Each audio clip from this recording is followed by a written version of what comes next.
welcome. Don't forget to like and subscribe. Or, I might show up at your door. I'm just here to share some creepy stories, so sit back and enjoy. Disclaimer: the content presented in the video is purely for entertainment purposes only. The theories and stories discussed in this video are speculative and are not supported by any evidence or proof. Viewer discretion is advised. I was halfway through my shift when the first emergency alert came through. The overhead monitors flickered, momentarily distorting the live feeds from the city's highway cameras. Then every single screen froze. The highway interchanges, the stoplights, the congested roads. Everything was eerily still, frozen mid-frame like someone had hit pause. I swiveled my chair toward my desktop monitor just as my phone buzzed against the desk. The alert took over the entire screen. Emergency alert system. National order.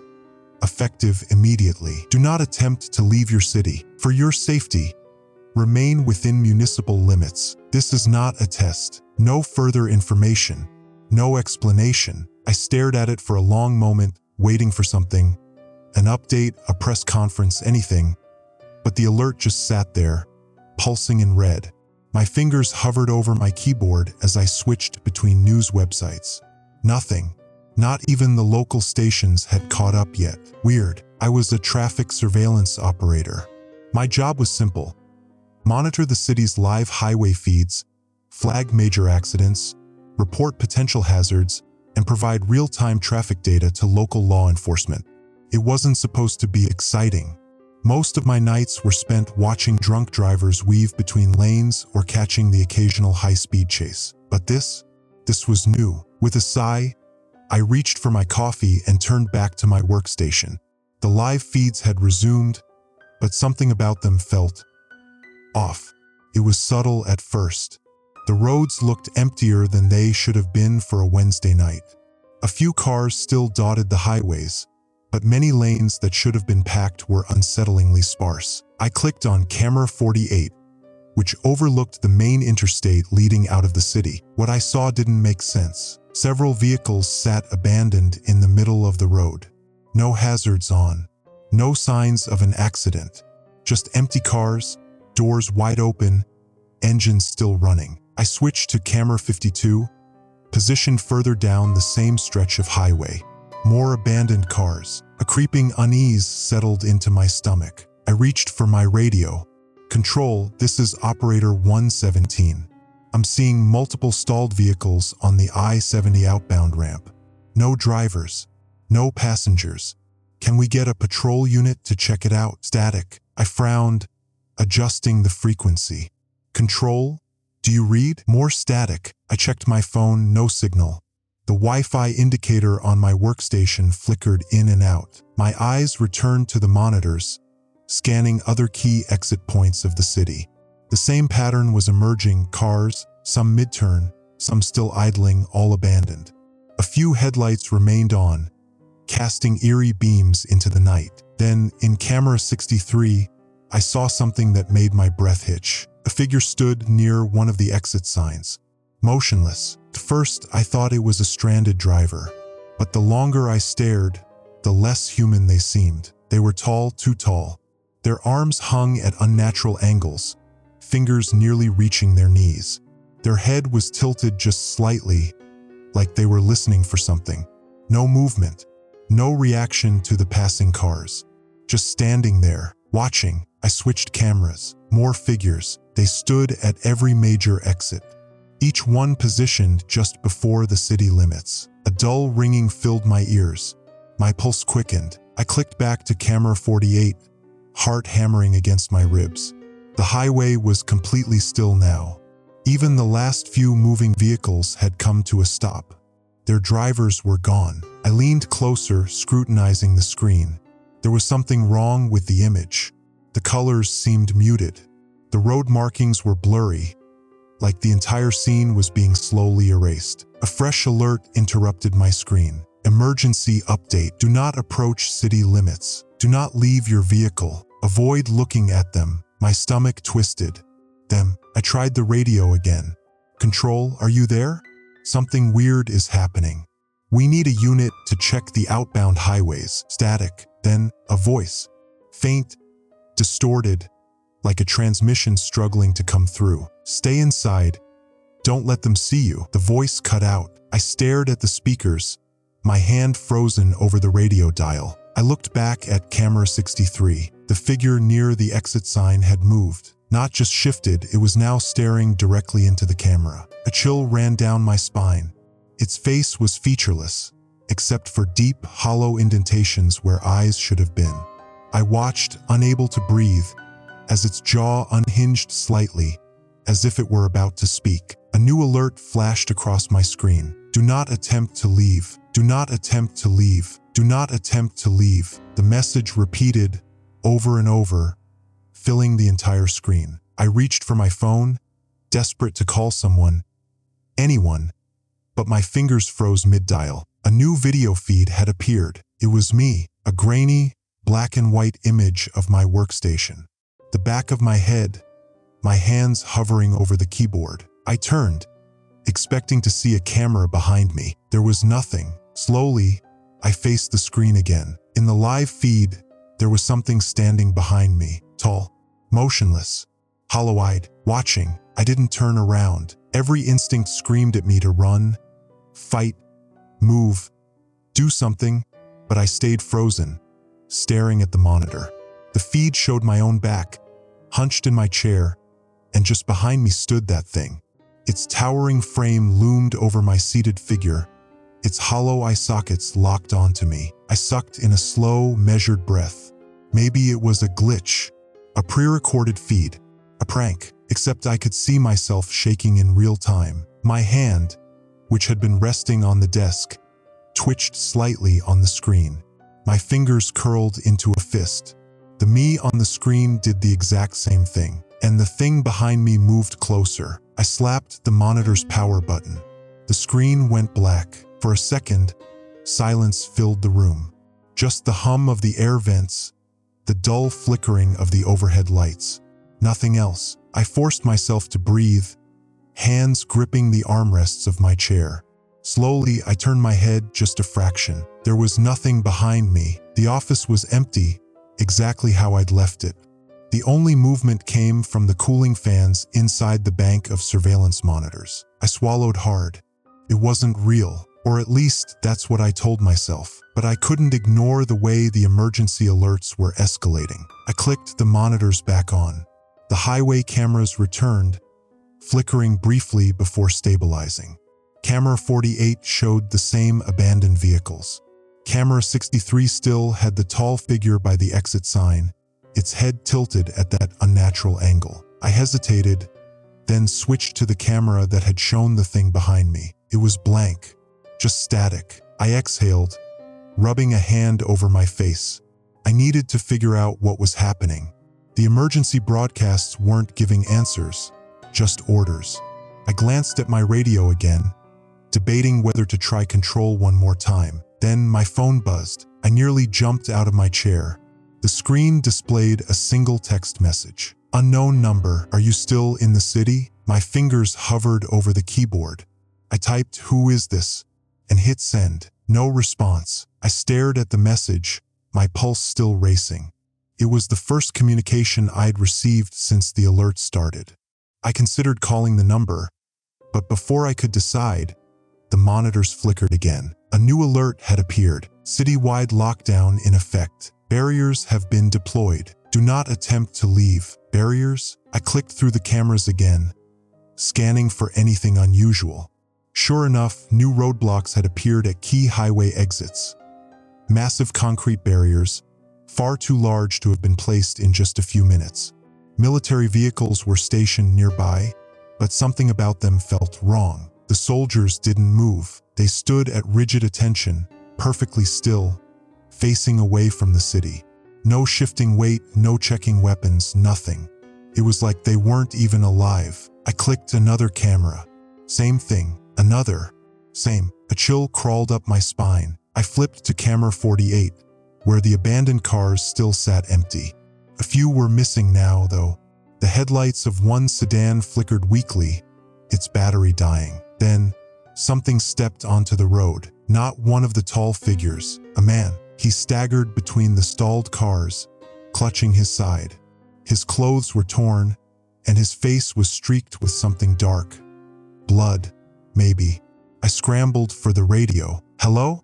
Anyone? We have a civilian on the outbound I-70. He's injured. Send a patrol. Static. I gritted my teeth. If nobody else was going to do something, I had to. I wasn't a cop, but I had access to every emergency frequency in the city. I switched channels, trying a different department. That's when the man on the screen looked up, not at the camera, at me. I froze. The live feed shouldn't allow two-way visibility. There was no way he could see me, but I felt it. His gaze locking onto mine through the screen, his eyes wide with something between terror and relief. Then his mouth moved. No sound came through the monitor, but I could tell what he was saying. Help me. I shoved my chair back. This wasn't just some emergency alert. Something else was happening. I grabbed my phone again and checked the unknown number's message. Still no response. I typed out, "What's happening? Who are you?" and hit send. The reply came instantly. "Get to high ground." What? Before I could type another response, the overhead lights flickered. The monitors glitched, lines of distortion crawling across the screens. A new alert appeared. "Shelter in place. Stay away from windows. Avoid open sky." The message repeated. My heartbeat slammed in my ears. Avoid open sky? I clicked through the cameras again. The man on the highway was gone. The streetlights dimmed. One by one, they went out. Darkness swallowed the roads. I sat completely still, gripping the edge of the desk. The office lights buzzed overhead, casting flickering shadows against the walls. Then, in the distance, through the thick, reinforced windows of the traffic control center, I saw something, a shape moving through the skyline. It was impossible to tell how big it was. It didn't walk or fly or crawl. It shifted, like a mirage flickering in and out of existence. Towering, elongated, impossible. I held my breath. It passed between the buildings, its form warping the night around it. The lights in the city flickered again, entire districts plunging into darkness as it moved closer. I grabbed my phone. My hands were shaking as I typed. "What is that?" The reply came instantly. "Stay inside. IT can't see you if you're inside." I looked back at the window. The thing had stopped moving. It was facing my direction. The office lights cut out. I was plunged into absolute darkness. And then something tapped against the glass. Tap, tap, tap. The sound was soft, deliberate, like fingertips against glass. I held my breath, gripping the arms of my chair so hard my knuckles turned white. The control room was pitch black, the only illumination coming from the emergency alert still glowing on my monitor. "Stay inside. IT can't see you if you're inside." My eyes flicked to the window. I couldn't see anything. The city outside was swallowed in darkness. But I felt something beyond the glass, a presence that made my skin crawl. Tap, tap. It was closer now. The rational part of my brain screamed at me to stay still. Whatever this was, whatever had swallowed the city in blackness, it wasn't human. I swallowed hard, forcing my breath to stay steady. "Don't look. Don't move." The tapping stopped. For a long moment, silence pressed down on me. The air felt thick, heavy. My ears strained for any sound, any hint of movement outside. Then a deep, guttural scraping sound. Not against the glass, but above me. I stiffened. The noise was slow, deliberate. Something massive dragging itself across the roof. The entire building creaked under its weight. I clenched my jaw, fighting the instinct to run. "Stay inside. Can't see you if you're inside." The scraping stopped, and then I heard the breathing. It wasn't human. It wasn't even close. It was deep, layered, almost vibrating, like multiple voices inhaling and exhaling at once. I stayed frozen, muscles locked in place. If I moved, if I made a sound, my phone buzzed. I nearly screamed. The sound was deafening in the silence. I fumbled to silence it, my fingers clumsy with panic. The screen glowed in the dark, a new message appearing from the unknown number. "Do not react. It's listening." My pulse hammered in my ears. I squeezed my eyes shut, gripping the edge of the desk. The breathing outside deepened, vibrating through the walls. Then the doorknob rattled. I sucked in a sharp breath. The traffic control center was a secure facility. Only a few people had access. No one else was supposed to be here. The knob twisted slowly. Testing. Then a soft knock. Not aggressive. Rhythmic. Like a pattern. I glanced at my monitor, my hands trembling. The emergency alert remained, unchanged. But the traffic cameras, they were still live. I clicked through them, desperate for any sign of normalcy. Every street was dark. The only movement came from the things still standing near the exits. They hadn't moved, not yet, but they were still waiting. My gaze flicked back to the door. The knocking had stopped. Silence. Then, from outside, a voice, muffled, familiar. "Hey, open up." I stiffened. I knew that voice. It was Elliot. He was my coworker. Worked the morning shift. He shouldn't be here. A long pause. Then, "Please, it's me." My stomach twisted. Something was wrong. Elliot had a lazy, casual way of speaking. He always sounded half asleep. But this voice, it was too even, too perfect, like it was mimicking him. I didn't move. "Come on, man," the voice said again. "I need help." I squeezed my eyes shut. That wasn't Elliot. Couldn't be. A long pause. Then, "I can hear you breathing." Every hair on my body stood on end. Slowly, I reached for my phone, my fingers trembling as I typed. "There's something outside the door." The reply came instantly. "Don't open it. It's not human." I swallowed hard. The handle twisted again, harder this time. "Let me in." The voice had changed. It was still Elliot's, but wrong now. Distorted, like a recording being played at the wrong speed. I backed away from the door, my heartbeat slamming against my ribs. The lights flickered. I glanced at the monitor. A new alert had appeared. "Do not acknowledge them. Do not speak to them. Do not let them in." A sharp bang rattled the door. I jumped, nearly dropping my phone. The thing outside wasn't knocking anymore. It was hitting the door.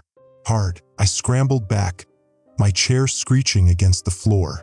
The banging grew more aggressive, the entire frame shaking under the force. Then it stopped. Silence. I held my breath, listening. Then through the door, a whisper. "Let me in, please. It's so cold out here." My hands clenched into fists. I didn't respond. A long pause. Then, footsteps, slow, retreating, moving away from the door. I didn't dare move until the silence stretched on for at least a full minute. My entire body ached from staying so tense. I exhaled shakily and checked my phone. A new message. "You need to leave." I stared at it. My breath caught in my throat. Leave? The alerts had told everyone to stay inside. The entire city was in lockdown. I typed back, "I thought we couldn't leave the city." The response came almost instantly. "You can't. But you can't stay there either." I swallowed hard, my mind racing. If I couldn't leave, but I couldn't stay, what the hell was I supposed to do? I typed, "Where do I go?" This time, the reply took longer. Then, "Find the others." I stared at the screen, my thoughts spinning. Others? There were others? Another message came through. "Leave now, before it comes back." A deep, creaking noise echoed from above me. I didn't wait. I grabbed my keys, shoved my phone into my pocket, and bolted for the emergency exit. As I threw open the door, I caught a glimpse of something shifting in the glass of the control room window. A distorted reflection of myself, but wrong. Then I was running. I hit the stairwell at full speed, my footsteps echoing too loudly in the enclosed space. The emergency exit slammed shut behind me with a heavy clang, the sound ricocheting through the narrow walls. For a split second, I hesitated. Had I just made a mistake? The emergency alerts said to stay inside. Whoever was texting me told me to leave. Which one was right? I took a shaky breath and forced my legs to keep moving. I couldn't stay. Something had been outside that door. Something that wasn't human. I descended 2 steps at a time, my heart hammering against my ribs. The stairwell was eerily silent. No distant voices, no hum of city traffic outside. Just the rhythmic thud, thud, thud of my own footsteps. My mind raced, Find the others. Who were they? How was this unknown number communicating with me? Were they somewhere safe? I reached the ground floor and stopped at the door leading into the lobby. My hand hovered over the handle. I had a horrible feeling that if I stepped outside, everything would be different. I swallowed and pressed my ear to the metal door. Silence. Then a faint scraping sound. It wasn't coming from outside. It was coming from above. I slowly looked up. The stairwell spiraled upward, disappearing into darkness. The emergency lights weren't working up there. Just a yawning black void at the top floors. The scraping sound came again, closer this time. I clenched my jaw and shoved the door open. The lobby was empty. I didn't wait around. I sprinted across the tiled floor toward the glass entrance doors. The outside world lay beyond them, but something was wrong. The street lights were dead, not just dimmed completely out. The city beyond the glass was suffocatingly dark, as if the sky itself had been swallowed. The buildings loomed like empty husks, their windows black voids. No headlights, no neon signs, no movement. My breathing hitched. I was standing in a city that should have been alive. A place that should have had people, cars, lights, sound. Instead, it was a corpse. I hesitated, gripping the door handle. Then, I caught a glimpse of something moving outside. My blood turned to ice. At first, I thought it was just a shadow shifting. But then I saw it. A figure standing in the middle of the street, tall, wrong. Its body was stretched, its proportions slightly off, as if it had been human once but wasn't anymore. Its head tilted at an unnatural angle, and its limbs twitched like they didn't belong to it. It wasn't looking at me, but it knew I was there. I let go of the door handle and backed away. My pulse roared in my ears. I shouldn't have come down here. My phone vibrated. I pulled it out with shaking hands. Don't go out the front. Can see you. My breath caught. I swallowed the lump in my throat and typed, "Where do I go?" The response came instantly. Back exit. Stay low. I turned on my heel and sprinted toward the employee hallway. My shoes barely made a sound on the tile as I darted through the empty corridors. The silence was suffocating. I reached the back door and hesitated. My hand hovered over the push bar. A low hum filled the air. My breath hitched. It was coming from outside. The hum wasn't mechanical. It wasn't like a car engine or a generator. It sounded alive, vibrating, pulsing. I peeked through the tiny wired window in the door. The alley behind the building was shrouded in darkness. But something was there, something big, shifting, pulsing. I bit my lip, couldn't go forward, couldn't go back. My phone buzzed again. It's moving.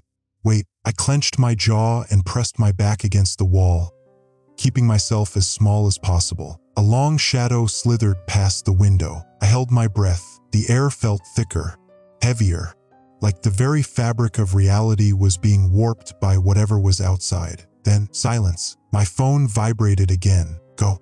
Now. I didn't hesitate. I shoved the door open and slipped into the alley, crouching low. The air felt wrong. The city had a scent to it, gasoline, concrete, the distant smell of rain. But now, it smelled like nothing. I kept my body low and crept toward the nearest side street. The buildings loomed over me like hollow sentinels. Another text came through. Left. Parking garage. Second floor. They're there. I exhaled shakily and changed course. My footsteps were too loud in the empty street. I expected a distant honk, a passing car, something. Instead, I heard a clicking sound behind me. I didn't turn around. I knew I wasn't alone. I sprinted. The parking garage loomed ahead, its entrance swallowed in shadow. I didn't stop running until I hit the concrete ramp. My breath came in ragged gasps as I climbed to the second floor. Then movement. I stopped dead. Shapes shifted in the darkness ahead. I squinted, pulse hammering. Then, a voice. "You got the messages?" A flashlight flicked on, blinding me. I raised a hand to shield my eyes. More lights clicked on. There were people, 5 or 6 figures, huddled near a cluster of parked cars. They looked disheveled, wide-eyed. One of them, a woman in a torn hoodie, lowered her flashlight. "You made it," I exhaled, my body sagging in relief. Then, from outside, a deep, echoing sound. Not a siren, Not thunder, something calling out, something aware that we were here. The woman's expression darkened. We don't have much time. The woman lowered her flashlight, and I finally got a good look at the people standing before me. There were 6 of them. Faces pale, eyes wide, clothes dirty and wrinkled. They all looked like they had been running, like they had seen something. I swallowed hard. "Who are you?" "The only people left," the woman said. Another man, older, maybe in his 40s, stepped forward. He had a thick beard and blood on his shirt. Not his blood, I hoped. "You got the messages?" he asked. I nodded. A murmur spread through the group. "That means someone's still out there," a younger guy muttered. "Someone's still helping us." The woman hushed him and turned back to me. "What's your name?" "Ethan," I said. My voice sounded foreign in my own ears, like it belonged to someone else. She nodded. "I'm Riley. This is Eric, Dan, Mara, Felix, and Jonah." She motioned to each of them. "We've been moving since the first alert. It's getting harder to stay ahead of them." My stomach tightened. "What are they?" I asked. A tense silence followed. Eric, the older man, crossed his arms. "We don't know," he admitted. "We only know the rules. Stay inside when the alerts say. Don't go near the city limits. And most importantly," a low hum rolled through the parking garage. We all stiffened. The sound wasn't natural. It was deep, vibrating through the concrete, inside our bones. Jonah shut off his flashlight immediately. The rest followed. Darkness swallowed us. My breath hitched. "Don't make a sound," Eric finished in a whisper. I squeezed my eyes shut. The hum grew, pulsing, stretching. It was nearby. I could hear something shifting outside the parking garage. A dragging sound. A slow, deliberate movement. Then a sharp tap on the concrete floor. And another. Footsteps, not human ones. I risked a glance toward the entrance. A shape moved in the darkness. Tall. Unnaturally thin. Limbs too long. It didn't walk like a person. Its movements were stilted, almost hesitant, like it was learning how to use its body. Something inside me screamed to run, but no one moved. They'd done this before. I clenched my fists, forcing myself to stay still. The thing in the dark stopped moving. It was listening. The hum faded, replaced by a slow click, click, click sound. Riley's breath hitched next to me. I wanted to ask what it meant, but I didn't dare make a sound. A long silence stretched between us. Then a voice. "Help me." My body went rigid. The voice was wrong. It was human but off, like a recording played on an old, damaged tape. It skipped slightly, the words stuttering at the edges. "Please, I don't know what's happening," sounded like a young woman. I felt Riley's hand grip my wrist. She squeezed it, a silent warning. "Don't respond." I nodded slightly. The voice grew closer. "Can you hear me? Please, I need help." I clenched my jaw. My entire body screamed at me to do something, to run, to speak, to react. But I didn't. The thing at the entrance didn't move for a long time. Then, "Okay," the voice changed. It wasn't a young woman anymore. It wasn't anything. The last syllable glitched, cutting off like a corrupted file. A slow scraping sound followed. The thing turned and moved away. I didn't breathe again until the last of the click-click-clicking faded. Eric exhaled. "We need to move." We left the parking garage. The city was still too quiet. Riley led the way, guiding us through alleyways and side streets, staying in the shadows. I kept expecting to hear sirens, to see some sign of normal life, but there was nothing. No distant engines, no wind, not even the sound of insects. The city was a graveyard. "We're heading to the river," Riley whispered as we walked. "The river?" I asked. Felix, the younger guy, spoke up. "It's the only thing they don't seem to cross." I frowned. "You mean water?" Eric shook his head. "No, just the river." A chill ran down my spine. Jonah added, "There were some people holed up in a marina when this all started. They were broadcasting on emergency channels. If anyone's still alive, that's where they'll be." I nodded slowly. It wasn't much of a plan, but it was better than nothing. We moved in silence for several blocks. Then Mara grabbed my arm. I turned to her, about to ask what was wrong, but she just raised a finger to her lips. Then she pointed. My stomach dropped. In the distance, something was moving, not like before, not one of the tall things, something worse. It was fast. A shape darted between abandoned cars, weaving unnaturally. It didn't run. It glitched forward in uneven bursts like a skipping frame in a video. I barely had time to process what I was seeing before Riley hissed, "Go!" Now, we ran. The thing behind us moved faster. My lungs burned as we sprinted through the streets, ducking between buildings. It was getting closer. Then Felix screamed. I turned just in time to see him jerk backward, like something had grabbed him. His body convulsed, glitching in and out of existence for a split second, and then he was gone. I skidded to a stop. "No!" Riley grabbed me, yanking me forward. "He's gone. Keep running." Terror surged through me, but I forced my legs to move. We turned a corner, and the river came into view. I gasped for air. We were almost there. Jonah pointed. "The docks. There's a boat." A deep, inhuman sound ripped through the air behind us. Riley turned back, eyes wide. "They're coming." I didn't look back. Couldn't. The sound behind us was wrong. Deep, hollow, not human. It made my skin crawl, my stomach twist, my mind reject what it was hearing. But we didn't have time to process it. We ran. Our feet pounded against the pavement as the river stretched before us, black and silent. The docks were close, but not close enough. I could hear them behind us, whatever they were, glitching, moving in ways that broke the rules of reality. Felix had been taken. I couldn't let that happen to me. I couldn't let that happen to anyone else. "Where's the boat?" Jonah gasped. His breath was ragged, his legs slowing. "There." Eric pointed toward the farthest dock. A small boat bobbed in the water, a fishing vessel maybe, or a transport boat. It didn't matter. It was a way out. We sprinted down the wooden dock, the boards creaking beneath us. And then, a scream. "Mara." I turned just in time to see her body glitch, jerk unnaturally like a corrupted video frame. And then she was gone, just gone, like Felix, like she had been erased from existence. I stumbled, nearly collapsing as my brain failed to comprehend what had just happened. 1 second, she was there. The next, she wasn't. "No," Jonah whispered. He looked back, his face pale with terror. "No, no, no, keep moving," Riley shouted. Jonah hesitated.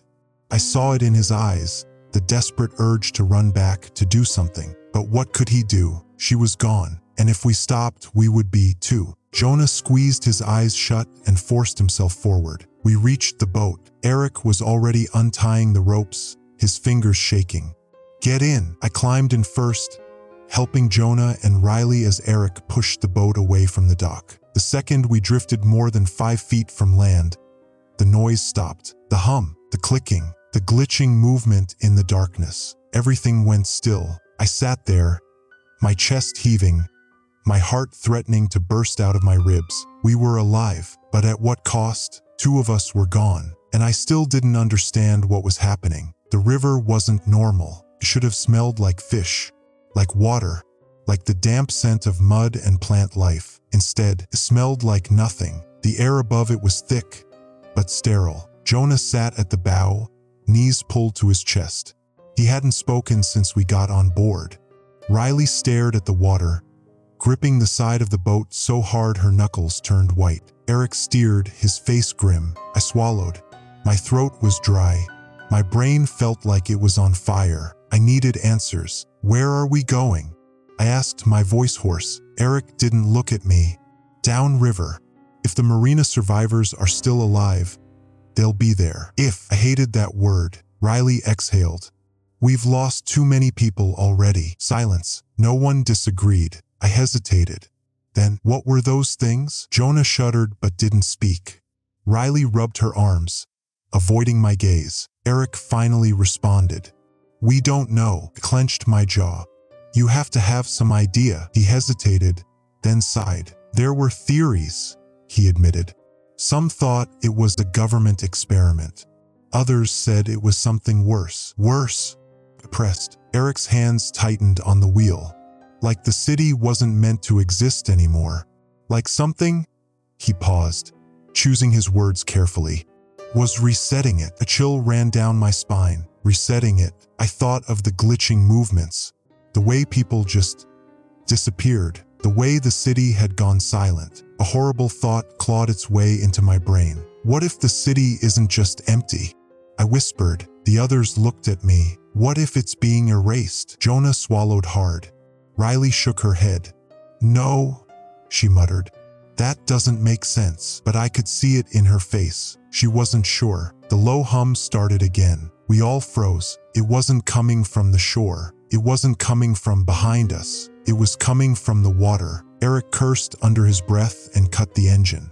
Everyone, don't move. The hum grew louder. Jonah gripped my wrist, his fingers ice cold. Then the boat rocked, just a little, just enough to feel wrong, like something beneath us had brushed against the hull. Jonah's breath hitched. There's something in the water. I didn't dare move. Another bump, softer this time. The hum deepened. Something rose from the river. It was a shape, a silhouette, like a person but featureless. His head tilted as if looking at us, but it didn't have eyes. It didn't have anything, just a vague outline.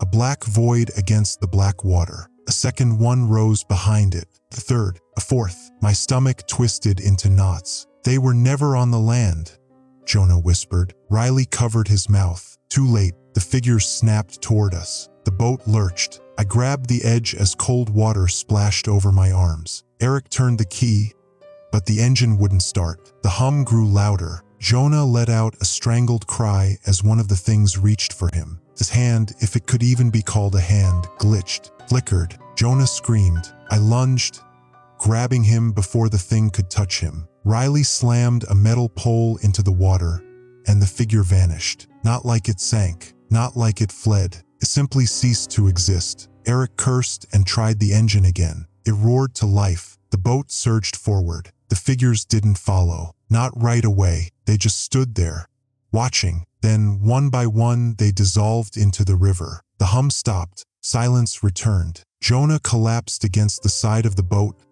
gasping for breath. Riley pressed a hand to her forehead. Eric kept steering. No one spoke. We had escaped. But I couldn't shake the horrible feeling that the city wasn't just empty. It was being erased, and we were running out of places to run. The boat cut through the water, but the silence was unbearable. Jonah sat curled against the railing, shaking. Riley gripped the edge of the boat like it was the only thing keeping her from slipping into madness. Eric's hands were locked on the wheel, his knuckles white. I stared at the river, my mind racing. Those things, the way they rose from the water, the way the one disappeared when Riley struck it, as if it had never been there at all, like reality itself was unstable. I swallowed. Eric, those theories, the ones about the city being reset. He didn't answer. I pressed on. You think this is part of that, don't you? Eric let out a slow breath. I don't think anything, Ethan. I only know what I've seen. Riley finally looked up, her eyes dark. And what have you seen? Eric hesitated. Then he spoke. We weren't the first to escape, he said. There were others before us. Dozens. Maybe more. Jonah looked up, his expression desperate. Then, where are they? Eric's jaw tightened. Gone. A horrible chill ran through me. Gone. I echoed. Like they were never here. Silence. Riley shook her head. That doesn't make sense. None of this makes sense, Eric snapped. His voice was rough, full of exhaustion. I've seen people vanish right in front of me. I've seen buildings change, streets that didn't used to be there. And I've seen people who left the city just, he exhaled, disappear. I gripped the railing tighter, my stomach twisted. If we're still here, then why haven't we disappeared? I asked. Eric didn't have an answer. No one did. The radio crackled. It was sudden, loud. A burst of static cutting through the quiet. Riley flinched. Jonah sat up, his face pale. Eric grabbed the receiver, adjusting the frequency. Ello? Anyone, copy? Please, if you can hear this. A voice, a real voice. I lunged forward. Hello? We hear you. Pause. Then, the voice returned. Oh, thank God, it said. The relief was genuine. Whoever was on the other end wasn't like the things in the city. You made it across the river? Eric exchanged a glance with Riley. Yes. Another pause. Then, the voice lowered. Then you don't have much time. I stiffened. What do you mean? The static hissed. You think the city is the problem, the voice said. But it's not. My blood ran cold. Riley grabbed the receiver.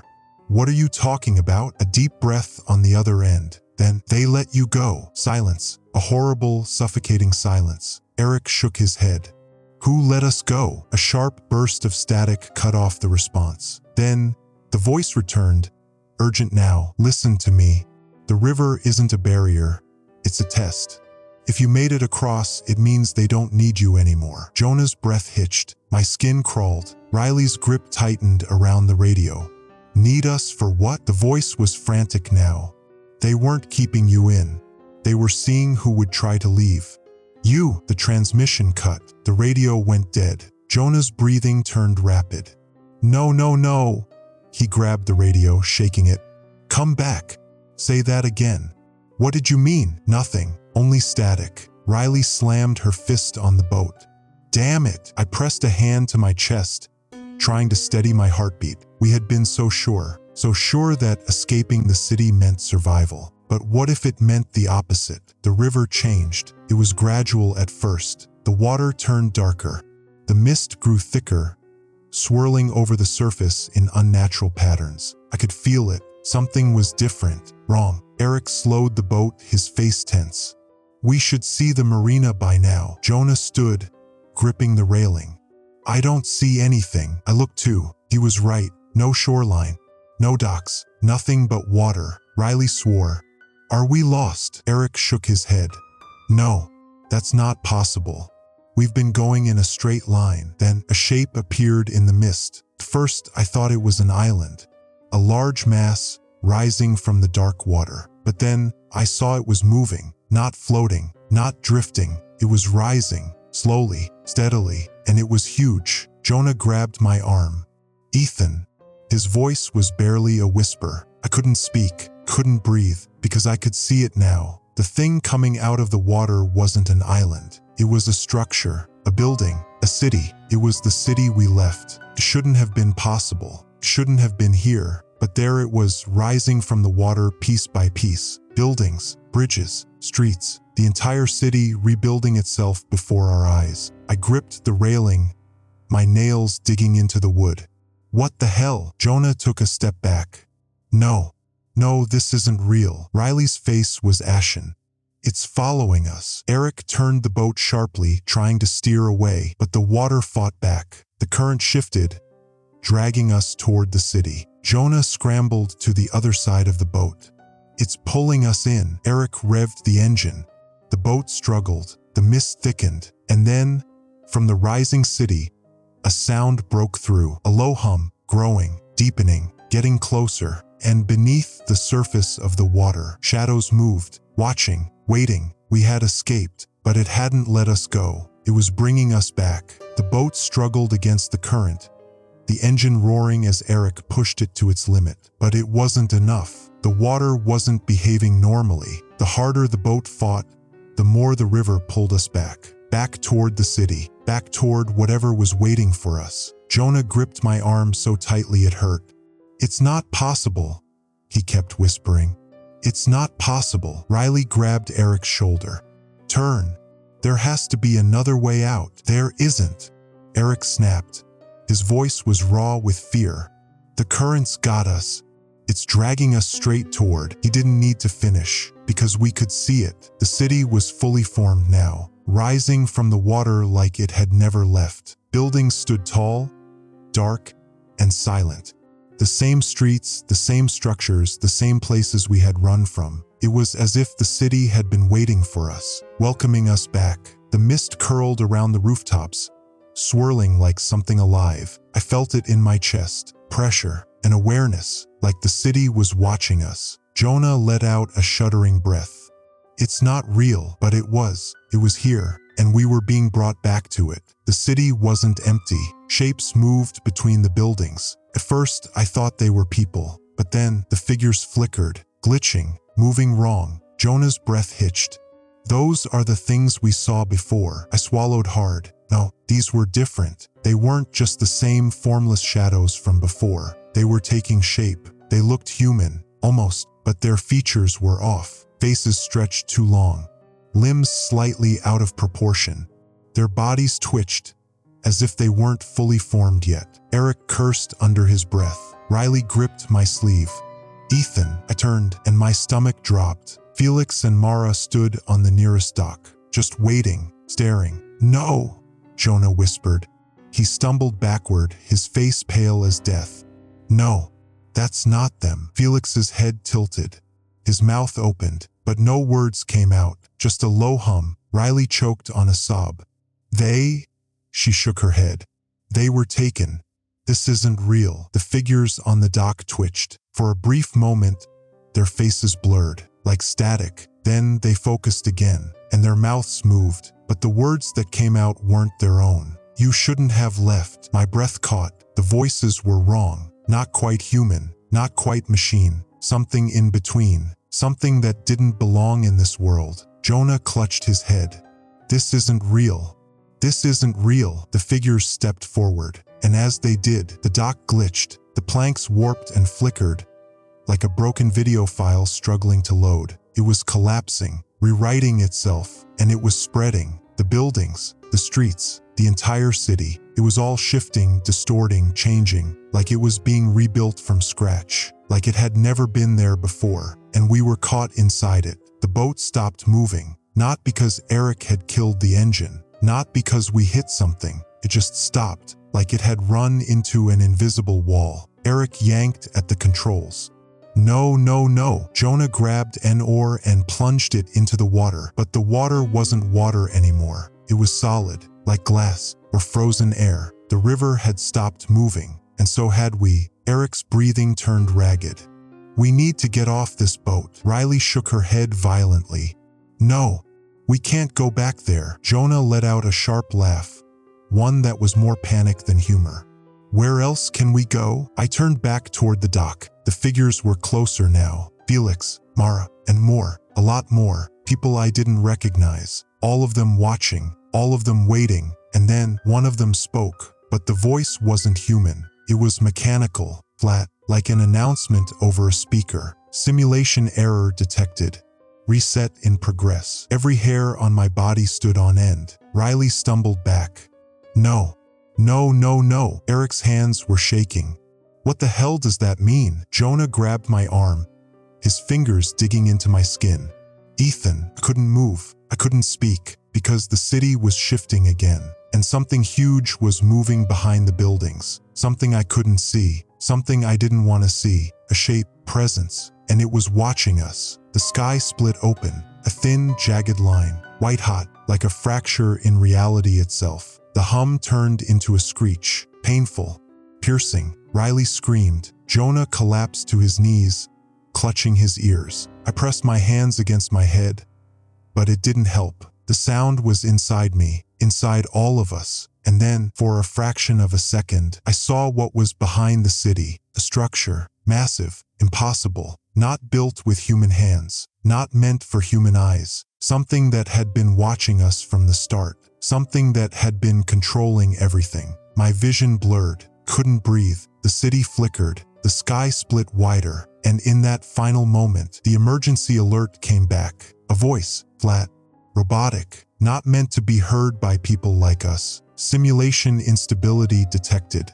Reset commencing. You should not have left." And then everything went dark. I woke up gasping. A cold wind cut through my skin, but my body felt weightless, like I was suspended in the air. No, not air, water, but I wasn't drowning. I wasn't even wet. I blinked rapidly, trying to force my vision to focus. Shapes swirled around me, shifting, flickering. Buildings, streets, the city. It was rebuilding itself, not piece by piece, but all at once.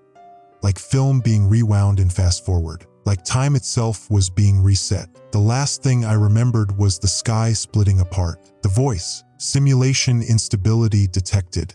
Reset commencing." A cold wave of nausea hit me. I tried to move, to scream, but my body wouldn't obey. I wasn't in control anymore. I wasn't the only one here. Jonah, Riley, Eric, they were floating around me, eyes wide, mouths open in silent screams. They were awake. They were aware. but they couldn't move either. Jonah's gaze met mine.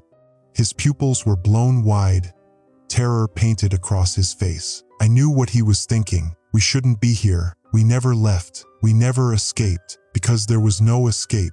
Something else had been controlling everything, watching, manipulating, and now it was fixing the mistake we had made by trying to leave, resetting the pieces, resetting us. The city pulled us back. I felt it happen, a force gripping my body, my mind, my memories, dragging me back into the streets, back into my old life, back into the illusion. The weightlessness vanished. Gravity took hold. My feet slammed against solid pavement. For a moment, my vision blurred, and then I was standing on a familiar street. The air smelled like rain.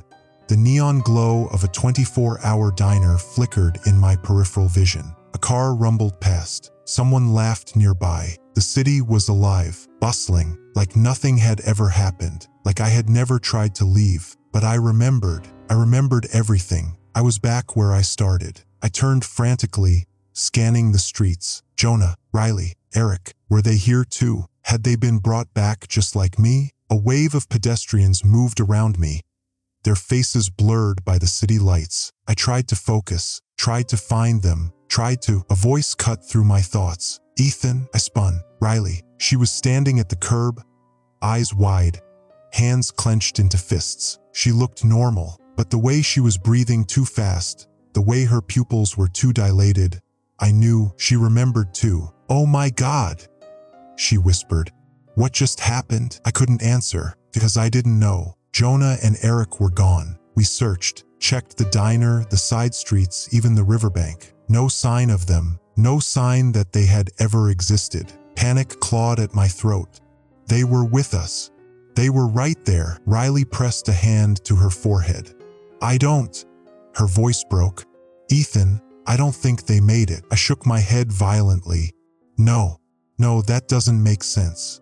If we're here, they should be too." But deep down, I knew this city didn't play by our rules. Jonah and Eric were gone. Or worse, they had been rewritten. The emergency alert was back. A buzz rippled through the air, subtle but undeniable. Then every phone in the city lit up at once. Riley and I both flinched as our devices vibrated violently in our pockets. We pulled them out. A single notification filled the screen. "Emergency alert. Do not attempt to leave the city." I exhaled sharply. "It knows." Riley looked around. People were checking their phones, reading the message, but none of them reacted. No fear, no confusion, no whispering, no running, no panic. They just kept walking, like the message was normal, like it had always been there. I grabbed Riley's wrist. "We need to go." "Go where?"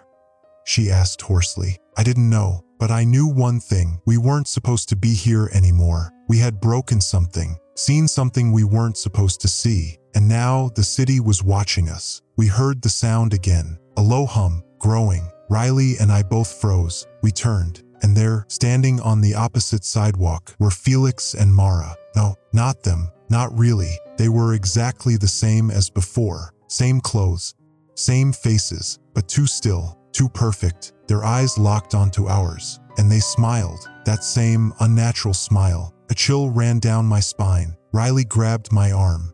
"Ethan." I forced myself to look away, forced myself to move, forced myself to run. We don't know what's real anymore. The city looks the same, feels the same, but I know it isn't. Something is wrong. Something is watching, and we can't tell who's real and who isn't. Jonah and Eric are gone. And the worst part, I don't know if they were ever real to begin with. What if we weren't either? What if we were never supposed to leave? And what if the city is just starting over? We ran. The city blurred around us, neon lights streaking across the wet pavement, buildings stretching into the sky like prison walls. I didn't know where we were going. Neither did Riley, but we had to move, had to put distance between ourselves and them. The things wearing Felix and Mara's faces, they hadn't chased us. They didn't need to. Their smiles had been enough.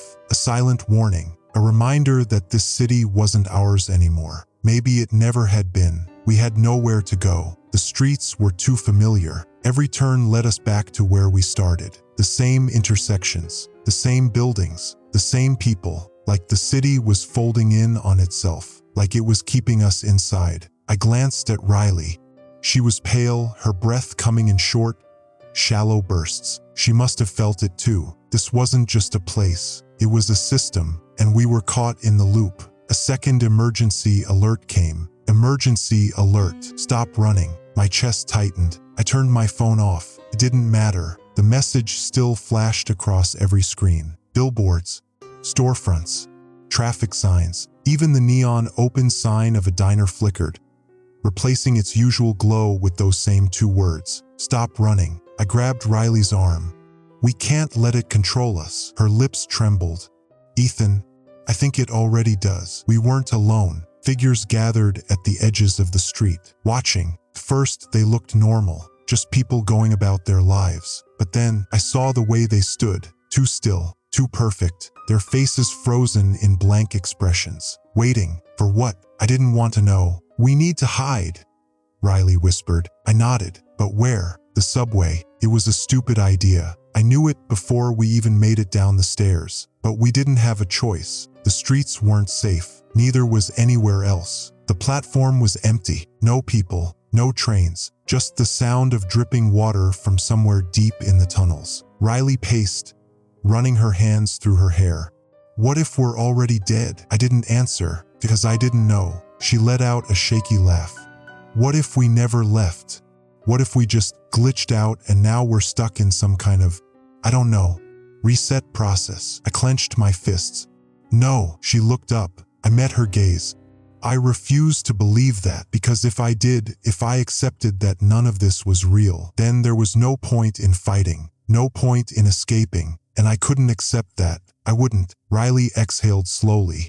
Okay, then what do we do? The answer came before I could speak. A train rumbled in the distance. The rails vibrated. A low, metallic hum filled the station. Riley took a step back.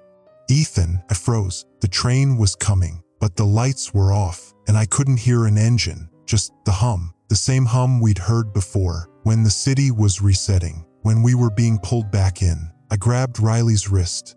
Run. The city didn't want us to leave. The moment we turned back toward the stairs, the figures were there, waiting at the top, dozens of them, standing shoulder to shoulder, their blank faces turned toward us, their eyes empty. They didn't move, they didn't speak, they just stood there, blocking the exit, trapping us inside. The train was getting closer. Riley's fingers dug into my arm. Ethan, what do we do? I didn't answer, because I didn't know. The train arrived. It slid into the station soundlessly. No screeching brakes, no gust of wind, just the smooth, unnatural movement of something that shouldn't exist. The doors slid open. The inside was dark. Riley's breathing hitched. Ethan, the figures at the stairs took a step forward. One, then another, moving in unison. No more hesitation, no more waiting. They were coming for us. We had two choices: get on the train, or face whatever was inside them. I looked at Riley. She looked at me, and we both knew there was no choice. We stepped onto the train. The doors closed. The figures outside didn't move. They just watched as the train pulled away. Riley gripped my hand. Where is it taking us? I didn't answer, because I was afraid I already knew. The train didn't stop.